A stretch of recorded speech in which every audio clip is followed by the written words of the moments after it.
മലയാള സിനിമയിൽ ജോയ് മാത്യു എന്ന ഒരു നടനുണ്ട്. സാധാരണയായി SFIയുടെ അല്ലെങ്കിൽ DYFIയുടെ ഒരു മെമ്പർ ഉച്ചത്തിൽ സംസാരിച്ചാൽ പോലും അത് ഫാസിസമാണെന്ന് പറഞ്ഞ് ഫേസ്ബുക്കിൽ ഉടനെ പോസ്റ്റ് ഇടുന്ന ആളാണ് ഈ ജോയ് മാത്യു. മനോരമ പോലെയുള്ള പത്രങ്ങളിൽ ഇതിനെക്കുറിച്ചൊരു നീളൻ ലേഖനം വരെ പുള്ളി എഴുതി കളയും. ആശാ വർക്കർമാരുടെ സമരത്തിലടക്കം അന്യായമായ പിന്തുണ കൊടുക്കുന്ന വ്യക്തിയുമാണ് അദ്ദേഹം. എന്നാൽ തന്റെ സ്വന്തം തട്ടകമായ സിനിമയിൽ നടക്കുന്നത് അദ്ദേഹം ഇതുവരെ കാണാത്ത പോലെ ഇരിക്കുകയാണ്. എമ്പുരാൻ എന്ന സിനിമയ്ക്കും നടൻ മോഹൻലാലിനും പൃഥ്വിരാജിനും എതിരെ സംഘപരിവാർ നടത്തുന്ന വിദ്വേഷ പ്രചരണവും സൈബർ ആക്രമണവും ഒന്നും കണ്ടിട്ടും ജോയ് മാത്യുവിന്റെ നാവ് പൊന്തുന്നില്ല. അദ്ദേഹത്തിന്റെ തൂലിക ചലിക്കുന്നില്ല. തന്റെ സഹപ്രവർത്തകർക്ക് വേണ്ടി ഒരക്ഷരം പോലും മിണ്ടാൻ വയ്യാത്ത ആളാണ് ഈ വിപ്ലവകാരിയായ ജോയ് മാത്യു. എന്തായിരിക്കാം അതിന് കാരണം? വേറൊന്നുമല്ല, സംഘപരിവാറിന്റെ സഹയാത്രികനാണ് ജോയ് മാത്യു സാർ. അവരുടെ പല വേദികളിലും സ്ഥിരം ക്ഷണിതാവുമാണ്. അതേപോലെ സോഷ്യൽ മീഡിയയിൽ തീപ്പൊരി ചേർക്കുന്ന ഒരാളാണ് ഹരീഷ് പേരടി. CPMനെയും ഇടതുപക്ഷത്തെയും വലിച്ചു കയറാൻ എത്തുന്ന ഇദ്ദേഹം ഈ സിനിമാ വിഷയത്തിൽ ഇതുവരെ പ്രതികരിച്ചിട്ട് പോലുമില്ല. ഹരീഷ് പേരടി ശ്രദ്ധേയനാകുന്നതും എമ്പുരാൻ എഴുതിയ അതേ മുരളി ഗോപിയുടെ മറ്റൊരു സിനിമയിലൂടെയാണ്. ലെഫ്റ്റ് റൈറ്റ് ലെഫ്റ്റ് എന്ന സിനിമയിൽ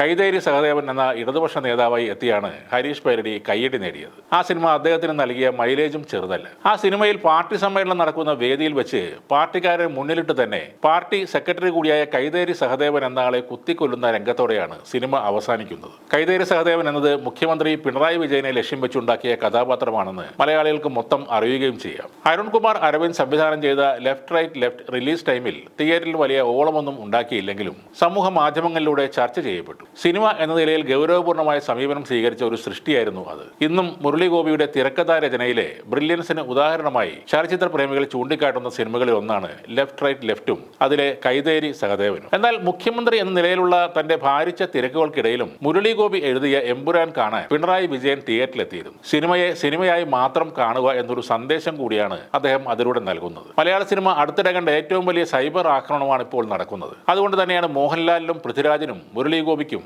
മറ്റെല്ലാ അണിയറ പ്രവർത്തകർക്കും പിന്തുണയുമായി ഇടത് പ്രസ്ഥാനങ്ങളും രംഗത്ത് വന്നിരിക്കുന്നത്. ഈ സംഘപരിവാറുകാരുടെ ഓലപ്പാമ്പ് കണ്ട് ഇവിടെ ആരും ഭയപ്പെടുകയോ പുറകോട്ട് പോവുകയോ ചെയ്യേണ്ടതില്ല.